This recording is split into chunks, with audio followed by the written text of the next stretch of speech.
Well, it's officially started. South Africa has begun seizing land from white landowners. I believe it's 2 farms so far. So this is a story from the nzherald.co.nz. And today, I'm not just going to talk about what's going on in South Africa. I'm going to talk about what's going on with the news about South Africa. Because, man, people really don't want this story reported. Now, look, Lauren Southern did a documentary called Farmlands. I got to say, I watched a decent amount of it. You know, I hate to say it, but I'm relatively more interested in reading and watching shorter things like full-length documentaries when I'm working. It's hard for me to do, but I watched a decent amount of it, skipped around a little bit, admittedly. So that's on me. My opinion isn't based on sitting through the whole thing. But I have only positive to neutral things to say about the work she did. Personally, I don't agree with a lot of Lauren Southern's politics, if not most of her politics. But I think I fact-checked. The reason I was jumping around is because I was fact-checking a lot of what I saw in her documentary, and a lot of the stuff she brought up was factually accurate. The stuff that I could fact-check, the claims she makes about the history of the country. And I looked at, some of the interviews she did. Well, look, you've got people saying it on camera. I can't say that's, not true. But I fact-checked a lot of it, fact-checked a lot of it, found it to be accurate. The quality was really, really great. The only real criticism I had was that there were some instances where they didn't have room tone, right? So in documentary filmmaking, after you do an interview, you record about 30 seconds of just air, and that's room tone so that you can connect the conversations without, there's like a weird drop-off when there's like an edit in sound, because you'll hear like air and it just stops. Other than that, the documentary did a pretty damn good job. I just think it was hyper-partisan. And I think, as Lauren Southern has admitted, it's only focused on the view of these individuals. There's nothing inherently wrong with that. It just means that you need to go beyond. After you watch that, you need to watch more and you need to talk about other things. Suffice it to say, there are a lot of people that really don't want this story talked about. And I think it's, you've got people on the left that say there's a conspiracy theory about what they call white genocide. And then you have people more associated with white identitarianism who are freaking out about white genocide. And I really don't think there's a conspiracy to, wipe out white people. I think that's rather silly.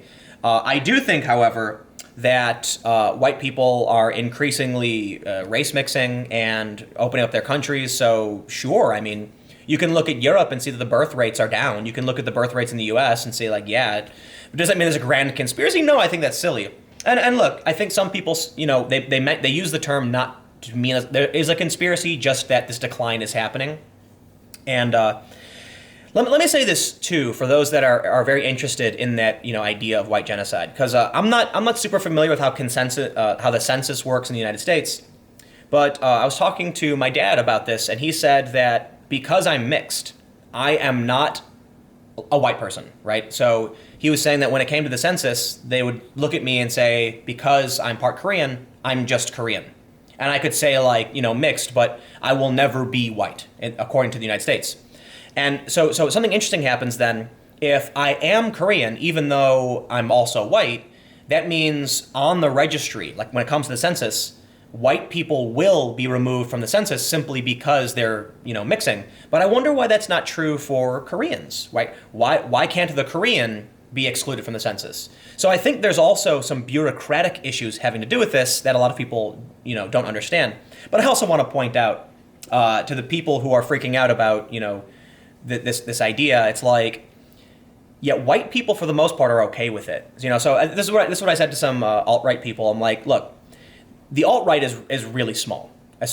Most people don't care. Most white people in the United States are, yes, I'm going to say it, they're not racist, although the far left would beg to differ, and they have no problem with interracial relationships. And that's, I got to admit, I'm so proud of that and happy, because my family history, they had to flee states. They had to keep fleeing because it was illegal up until 1967 or something. It was called anti-miscegenation laws. But anyway, I don't want to keep prattling on about this specifically because we got some other things to talk about. Let's talk about South Africa and what they're doing. South Africa begins seizing white-owned farms. The South African government has begun the process of seizing land from white farmers. Local newspaper City Press reports 2 game farms in the northern province of Limpopo are the first to be targeted in unilateral seizure after negotiations with the owners to purchase the properties stalled. After negotiations with the owners to purchase properties stalled. While the government says it intends to pay owners, Ackerland Boerdery wanted 200 million rand for the land, and they're being offered 20 million. So they're getting just 10% of what they wanted. Now, I will also add that since the government started claiming, they're going to seize land, your land's worthless. So notice is hereby given that a terrain inspection will be held on the farms on April 5th, 2018 at 10 a.m. in order to conduct an audit of the assets and a handover of the farm's keys to the state, a letter sent to the homeowners earlier this year said. Acklin Boerdery, I hope I'm pronouncing that right, obtained an urgent injunction to prevent eviction until a court had ruled on the issue, but the Department of Rural Development and Land Affairs is opposing the application. What makes the Ackerland case unique is that they apparently were not given the opportunity to first dispute the claim in court as the law requires, Agrisa union spokeswoman Annalise Crosby told the paper. It comes as the South African government pushes ahead with plans to amend the country's constitution to allow for the expropriation of land without compensation. So they're saying they're going to pay for it, but they're trying to not pay for it. The seizures are intended to test the ability of the government to take land under existing laws, which the ruling African National Congress has previously stated is allowable if in the public interest, right? So we have something not too dissimilar, though it wouldn't be used this way. It's called eminent domain. And this exists for certain reasons. I believe in Chicago, when they were expanding O'Hare Airport, they used eminent domain. And basically they're like, look, we have to expand the airport because it's a public need and your houses are in the way. So we're going to buy your houses and then, basically destroy everything and put airport there.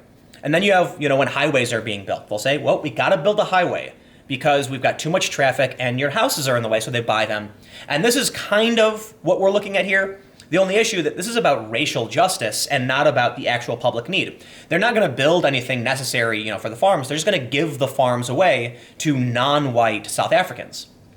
Earlier this month, City Press reported the government had drawn up a list of 139 farms it planned to seize to test out Section 25 of the Constitution. Apparently, the government claimed that there was no list, but apparently these farms were on the list, so a 2017 government audit found white people owned 72% of private farmland in South Africa, according to the 2011 consensus. There are about 4.6 million white people in South Africa, accounting for 8.9% of the population. So that's actually really interesting that such a small minority controls such a massive amount of farmland. And this is part of what they use when they argue for this kind of expropriation. ANC spokesman Zizi Kadwa would not reveal details of the farms targeted and attempted to play down investor fears, saying the proposed seizures were tied to addressing the injustices of the past. Why would someone want to invest in a farm if the government has been talking for a while now about seizing it without compensation? You'd be crazy to buy a farm and then the government would just take it away. And not only that, there are all these stories about farmers who get murdered and attacked. Now here's what's interesting. You have these stories, mostly on the right, they talk about white farmers being tortured. And the left has countered that it's also black farmers who get tortured as well. These crimes aren't about race, it's about you're in the middle of nowhere and no one can stop them. So then I'll say this. How are you going to get investors if it doesn't matter what your race is, someone will try to break into your farm and torture and murder you? So you can claim that, it's white farmers who don't want to buy the farmland because they're scared of getting their land taken away. But no, it's true for any farmer because the argument has been that the murders are every race. It just so happens that white people own the most farmland, so you're going to see a lot more instances of violence against white people. But there have been black farmers who have been attacked and murdered, in which case I would say, don't be surprised if nobody wants to buy a farm. So I think I want to maybe hit one more thing. One of the farm owners said that his farm outside of Johannesburg was now worth zero. We had several auctions in the last 2 or 3 weeks canceled because there was no people interested in buying the land. Why would you buy a farm to know the government is going to take it? That's basically what I was saying, right? But in the next few minutes, I want to talk about how the media has kind of handled this. I